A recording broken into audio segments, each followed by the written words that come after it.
नारळाचा चव 2 वाटे इथं दाबून भरून घेतलेला आहे। आता आपण सुरुवात करूया वड्या बनवण्यासाठी। ओल्या नारळाचा चव घालून घेत आहे।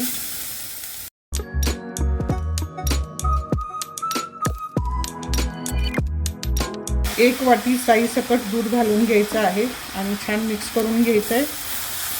खाली लागू द्यायचं नाही आणि लगेचच आपल्याला 2 वाट्या नारळाचं चव घेतलेलं आहे तर 2 वाटी मी इथे साखर घातलेली आहे।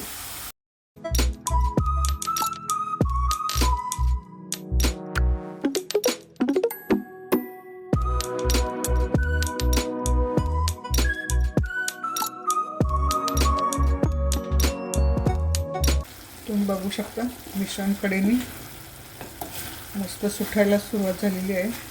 हे असं कडेने सुटलं पाहिजे मिश्रण आपलं। अर्धा चमचा वेलची पूड घालूयात, थोडेसे केशरच्या काड्या ऑप्शनल आहेत आणि हे छान मिक्स करून घ्यायचं आहे।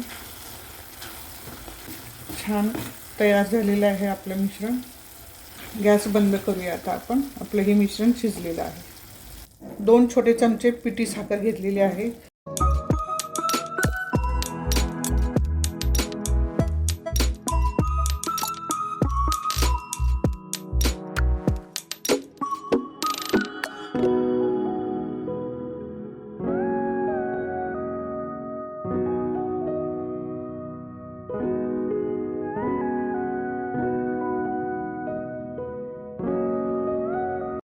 आता यावरती मी थोडेसे ड्रायफ्रुट्स घालून घेते।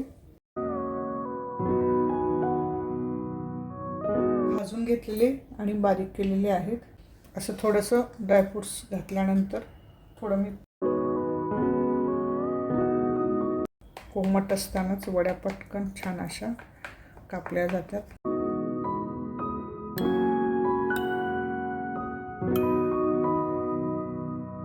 ओल्या नारळाच्या वड्या ही रेसिपी माझी तयार आहे। वड्या आपल्या थोड्याशा कोमट झालेल्या आहेत। आता आपण एक एक काढून बघूया।